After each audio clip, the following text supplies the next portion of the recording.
Muy buenos días amigos que están allí al otro lado de la pantalla. Me alegra que estés siguiendo este curso breve de 7 videos en los cuales nos dedicamos a trabajar acerca de los medios de comunicación y su relación con la democracia. Te va a ayudar a ampliar tu manera de pensar, tu manera de percibir la realidad, tu manera de cuestionar aquellas cosas en las que crees, en las que conoces, en las que piensas. El día de hoy está dedicado a la narrativa hegemónica, las noticias falsas, las teorías conspirativas y la desinformación, que son todos conceptos que se ocupan mucho en el presente y que aparecen a cada rato en los medios de comunicación. ¿Qué son? ¿En qué consisten? ¿Qué ejemplos de ellos podemos tener a la mano? ¿Cómo se lo podemos explicar a otras personas? ¿Cómo podemos usarlo en nuestra vida cotidiana para evitar caer en errores? En fin, a modo de motivación, allá hay una imagen que ha sido utilizada en más de algún medio de comunicación como supuestas víctimas, ahí se ven personas en bolsas de cadáveres, de la guerra de Ucrania, cuando en realidad esto se trató de una manifestación climática el año 2022, por eso que en el video se ve que algunas personas se están moviendo, no son víctimas, son manifestantes que se hacen los muertos para hablar acerca del tema climático. En fin, vamos a nuestra siguiente lámina. Para empezar a cuestionarte y colocarte en un sitio donde pudieras saber dónde estoy yo para poder empezar, revisemos esta laminita. ¿Cuál es tu actitud básica frente a tus medios de comunicación? Y también la que tienen tus amigos, tus familiares, tus compañeros de trabajo, de estudio. Aquí hay una escala del 1 al 6. En el extremo 1 tenemos la persona que es más crédula, podemos decir, que prácticamente se traga todo lo que le dicen los demás, sean sus amistades, sean los medios de comunicación o su familia. Y en el punto 6 tenemos la persona que es exactamente lo contrario, el paranoico que no es capaz de creer ni siquiera en sí mismo porque no sabe si su mente ha sido infiltrada por algún tipo de inteligencia extraña. Y entre medio hay diferentes categorías, donde en el punto 2, por ejemplo, están las personas que son capaces de digerir o de pensar aquello que ya tragaron porque tragan todo en general. En el 3 tenemos los que desconfían un poquito antes de tragarse una información. En el punto 4 los que son ya capaces de reflexionar y de volver acerca de lo que ya cree, empezar a cuestionarse su propio sistema de creencias, lo cual no es fácil.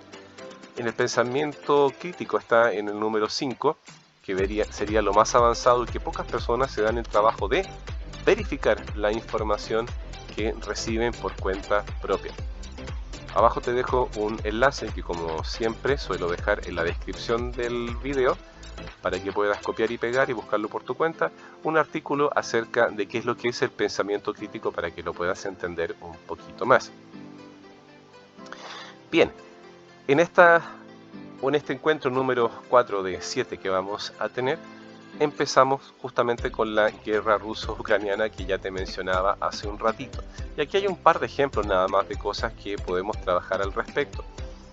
En un tuit de esta persona, que desconozco quién es, Alex Sánchez, aparentemente un opinólogo de muchos que hay, no lo sé, los medios de comunicación han mostrado algo que es bastante interesante porque tiene que ver con lo que se vio en los primeros días de la guerra. A ver si haces memoria y recordarás que esto apareció en televisión. Un bombardeo ruso sacado de un videojuego, literalmente. Una despedida de una familia que en realidad huía del ataque ucraniano. Supuestamente eran ucranianos huyendo del ataque ruso y era al revés.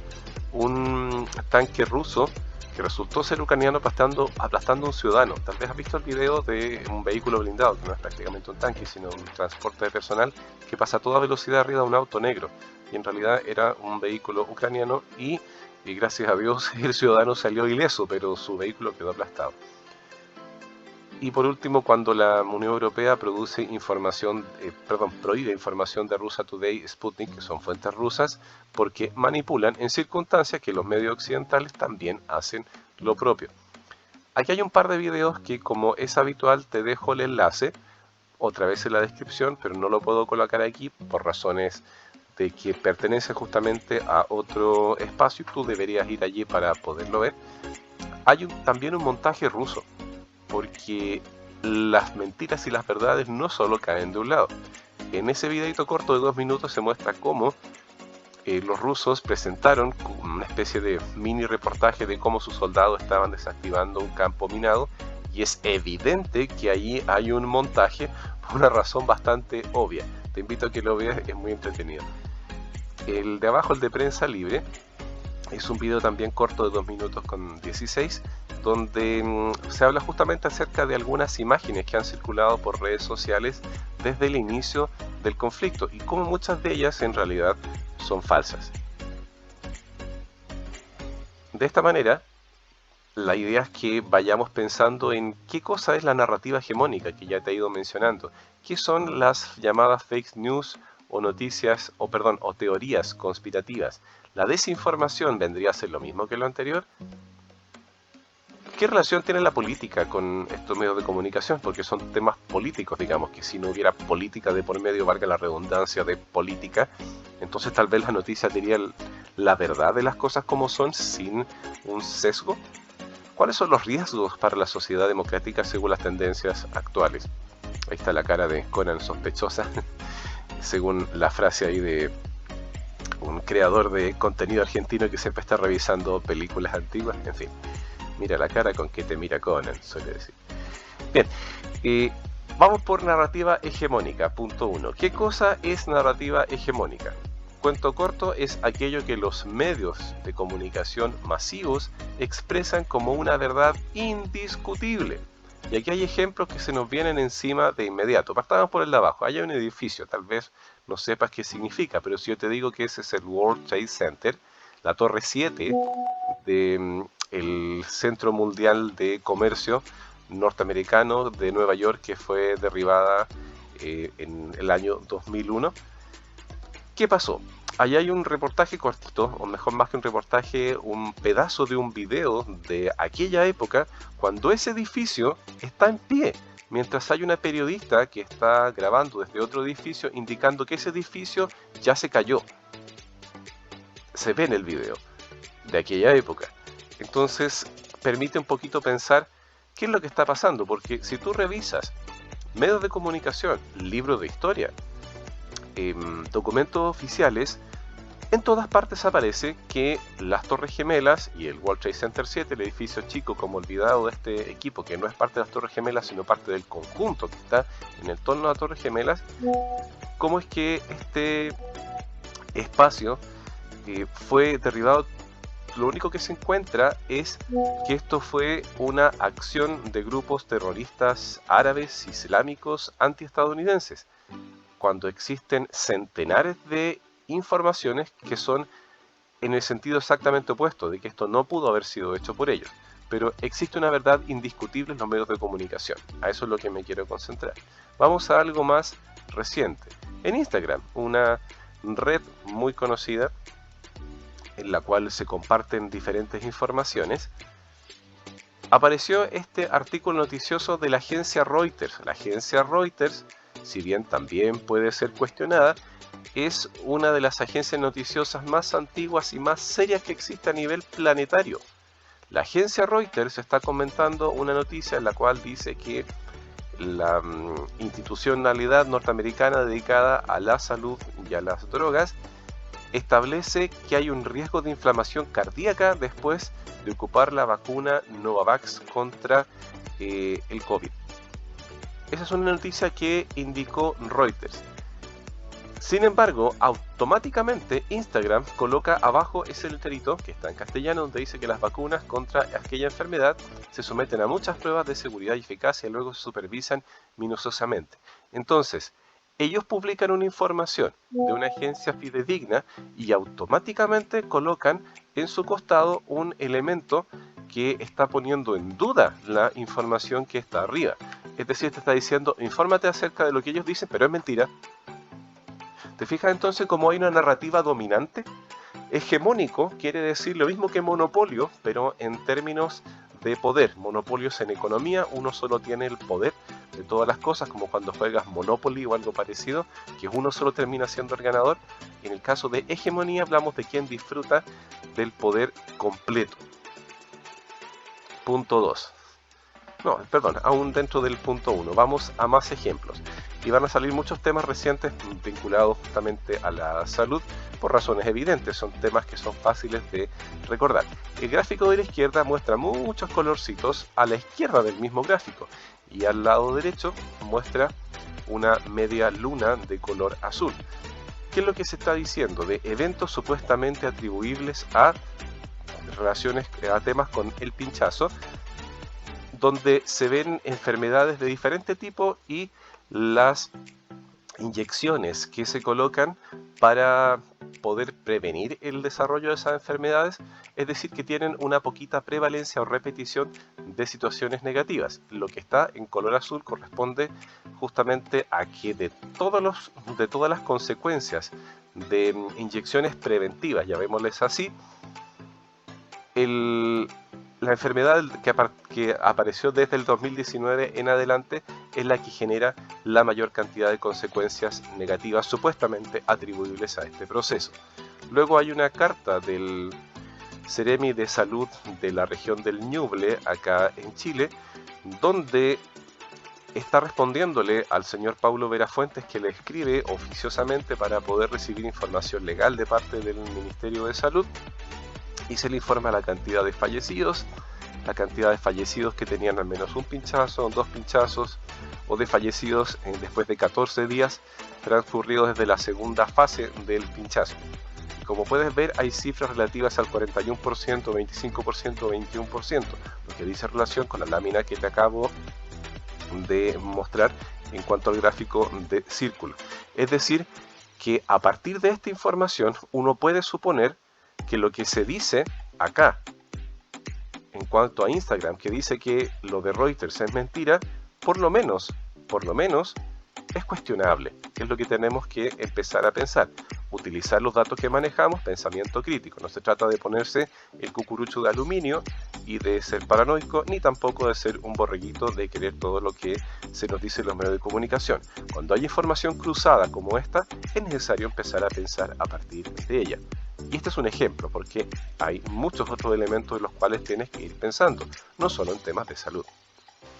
Vamos ahora a un tema diferente, que ya no es un tema de salud, pero que habla acerca de lo mismo, nuevamente, narrativa hegemónica, desinformación, fake news.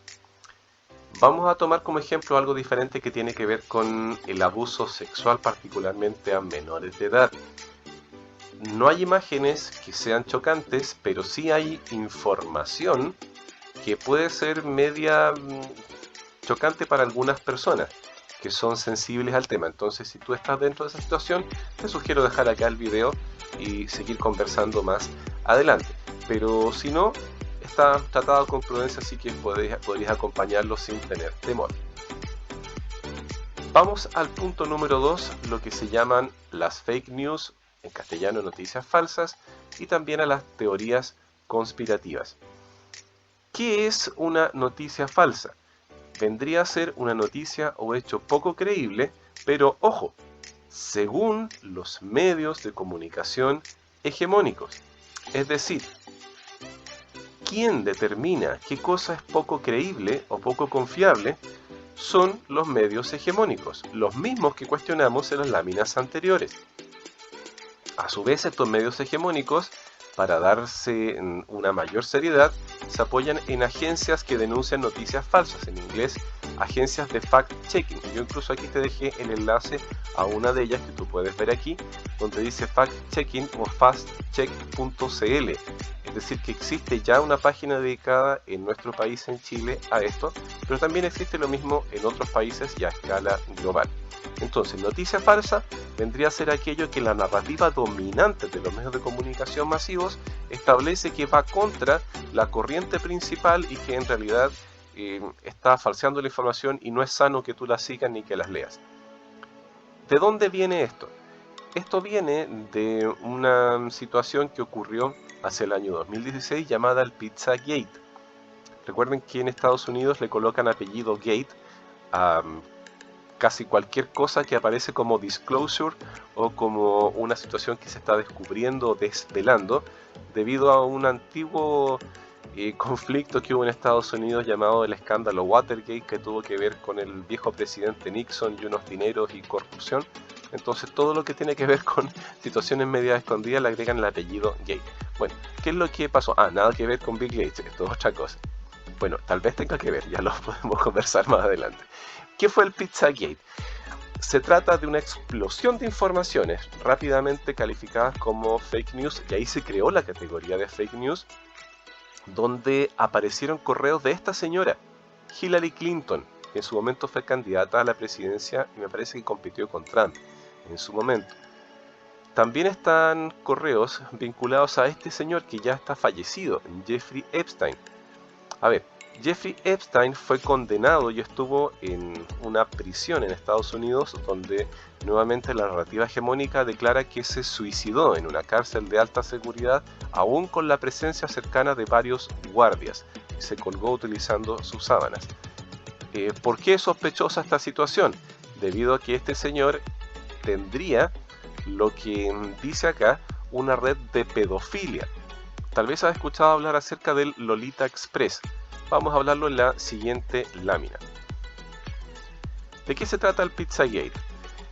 Hay un señor llamado John Podesta, o Podestá, no sé exactamente cómo se pronuncia, que era el gerente de la campaña presidencial de Hillary Clinton. Su correo fue hackeado. Wikileaks, tú puedes revisar wikileaks.org, es un sitio que se dedica justamente a filtrar información que pueda afectar al poder, pero en virtud, teóricamente, de la verdad. Julian Assange, que es la persona que lo creó, se encuentra actualmente preso o desaparecido, que es justamente un ejemplo de cómo el poder está en contra de este tipo de filtraciones. Bien, ¿en qué se hablan esos correos? Hay cosas que no tienen mucho sentido. Si tú los lees, se está hablando supuestamente de situaciones donde no cabe hablar de helado, hot dog y de pizza, pero que si se interpreta según la lectura que hace el FBI a partir de esto, lo vamos a ver en la lámina siguiente, se le podría dar un sentido a esta frase como amaría tener una pizza durante una hora. A ver, las pizzas se comen, no te duran una hora, especialmente si uno está hambriento, a menos que sea una pizza gigante. Entonces estaría entendiendo que es un código para referirse a variedades de uso sexual de niños según edad, raza, condición.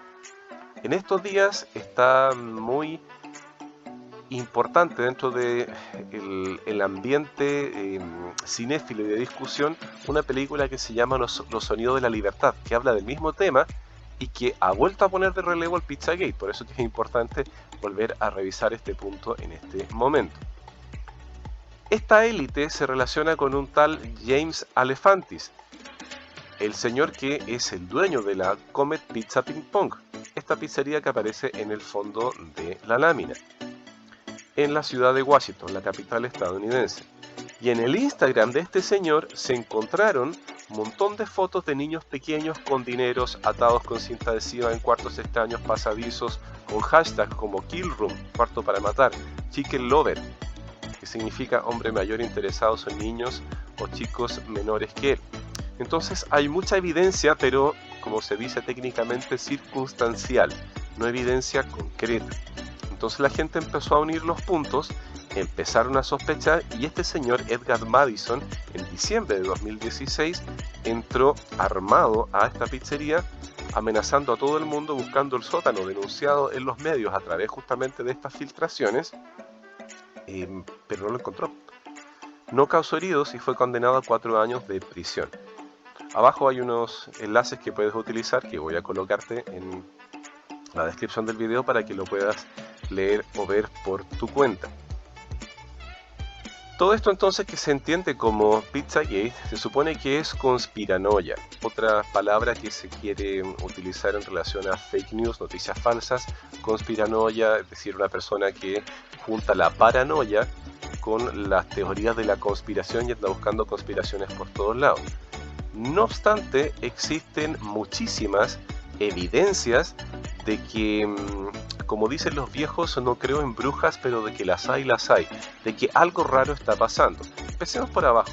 El actor Elijah Wood, más conocido como Frodo, el Señor de los Anillos, dijo el mismo 2016, que Hollywood tiene un problema de pedofilia. Aquí hay una fotografía de una exposición en el Palais de Tokio, en París, una galería de arte, de mayo de 2023, donde hay imágenes bastante extrañas de niños en situaciones sexuales con adultos.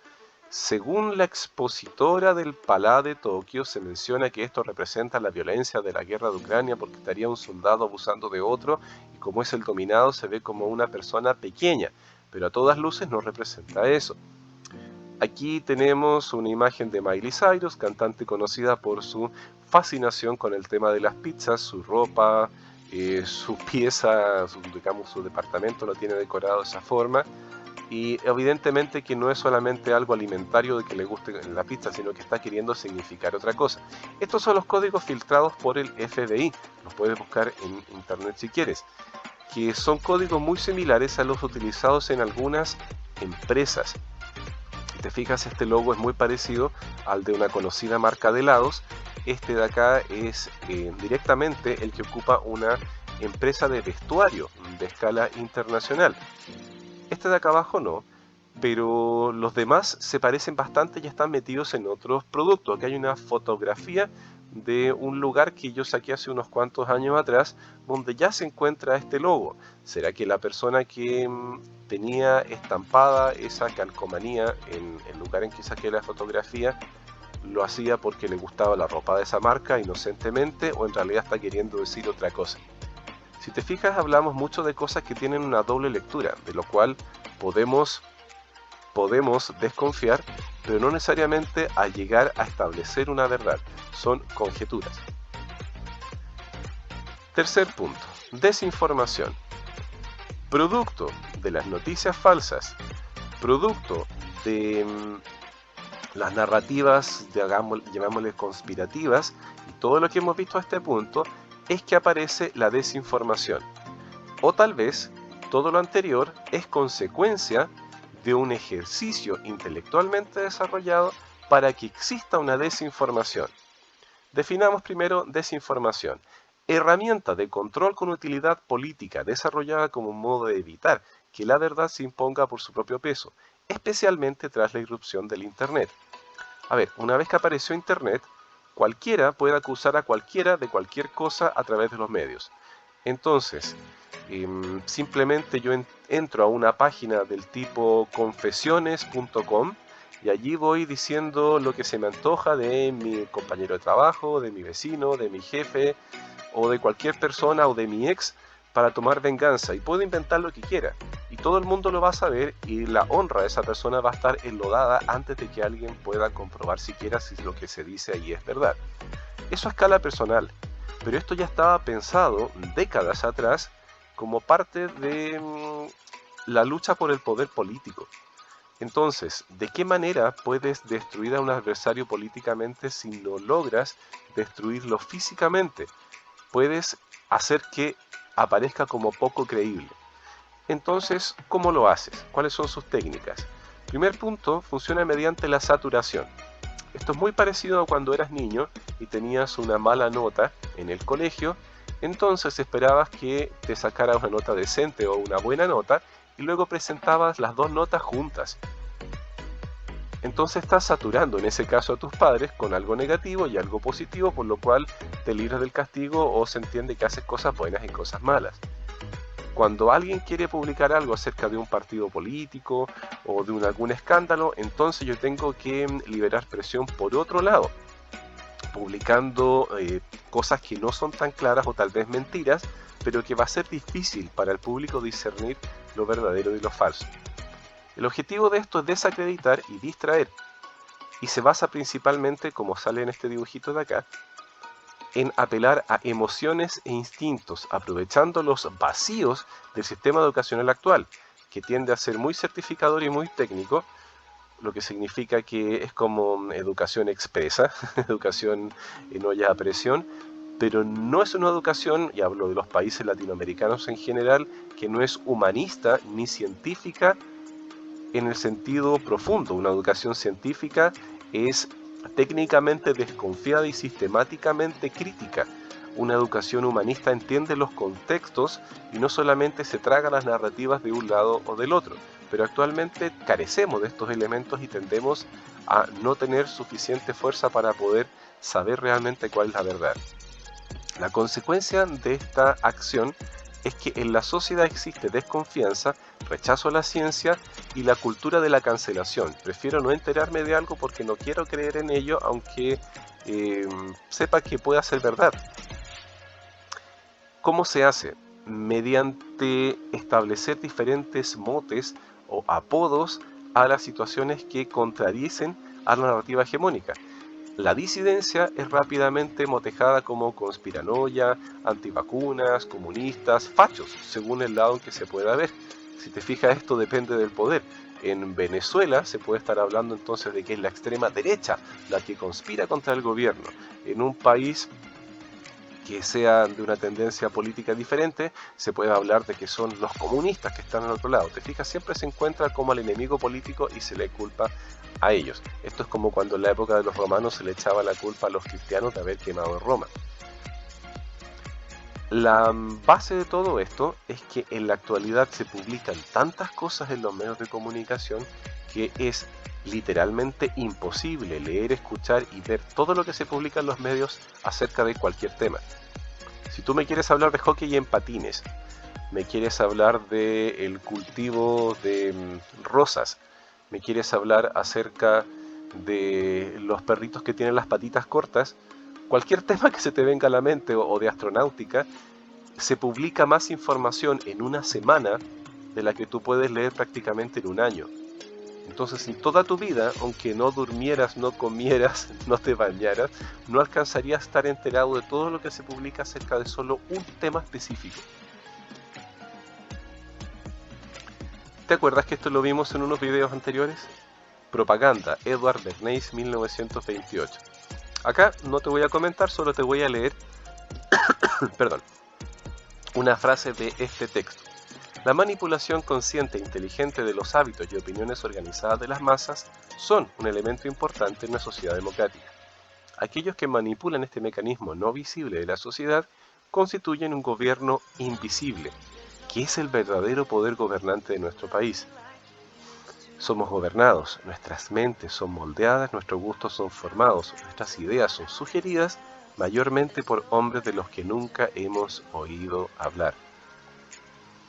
¿Te acuerdas cuando en un video anterior hablábamos de Matrix?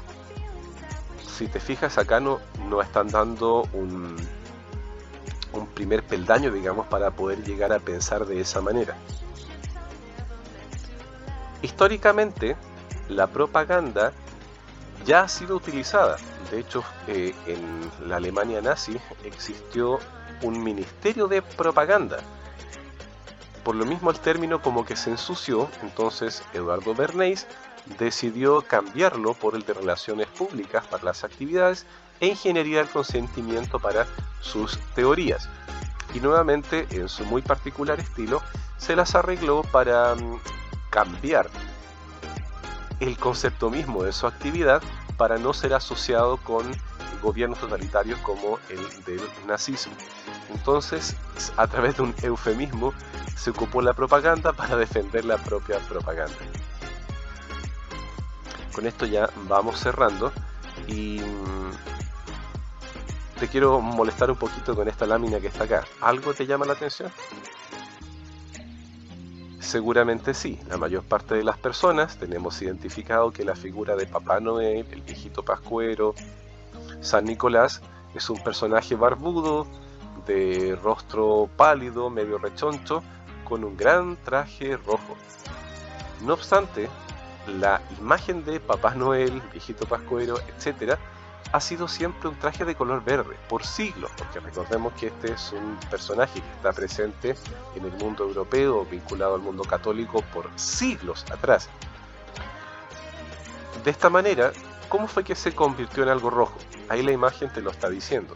Tiene que ver con una campaña publicitaria que desarrolló Coca-Cola hace mucho tiempo atrás, que fue tan exitosa que en el mundo desde entonces se ha unido al color verde, el color rojo, y el rojo y el verde son los colores principales de los adornos de Navidad. El rojo no tiene nada que ver, nunca estuvo allí, pero fue impuesto a través de esta campaña publicitaria y cambió el concepto cultural de la población, como cuando hablábamos de los cigarros en clases anteriores.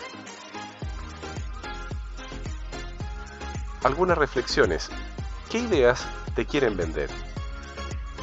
¿Qué ideas ya te vendieron? A ver, ¿lograste aprender algo en el video del día de hoy? ¿Podrías responder la primera pregunta? Es decir, hemos conocido riesgos que ofrecen los medios de comunicación a la sociedad democrática, pero ¿cuáles son las oportunidades? Creo que es bastante clara la respuesta. ¿Qué es narrativa hegemónica? Si no te acuerdas, vuelve atrás. Lo mismo con noticias falsas, teorías conspirativas, desinformación. Si indicaste que narrativa hegemónica tiene que ver con el dominio de los medios de comunicación sobre una determinada idea, noticias falsas, lo que ellos sacan de lado, teorías conspirativas, las que intentan arguir situaciones de una forma un poco enrevesada, y desinformación, el sistema para poder desacreditar la verdad, estás en lo correcto. La respuesta a la pregunta 6 solo la puedes dar tú. ¿Cómo crees que la política influye en los medios de comunicación? Aparte de mucho y poco, ¿es de qué manera? ¿Qué riesgos tiene para los medios de comunicación? ¿Qué riesgos tiene para la democracia los medios de comunicación masivos? Con eso vemos que no solo hay oportunidades, sino que también algunos riesgos. Y por último, la invitación a que no te dejes engañar. Aquí hay una caricatura que saqué en internet hace unos días que es bastante graciosa. Por supuesto que puedes preguntar, aquí tienes la lista de preguntas que puedes hacer. Por supuesto que puedes investigar, estas son las fuentes aprobadas. No cortamos tu pensamiento, solo queremos que llegues a las conclusiones que ya habíamos establecido. No dejes que te pase eso, aprende a pensar por ti mismo, busca tus propias fuentes y llega a tus propias conclusiones. Un gusto que hayas estado y podido participar en este video hasta el final. Cualquier comentario me lo puedes dejar en el video y nos seguimos encontrando más adelante. Hasta pronto.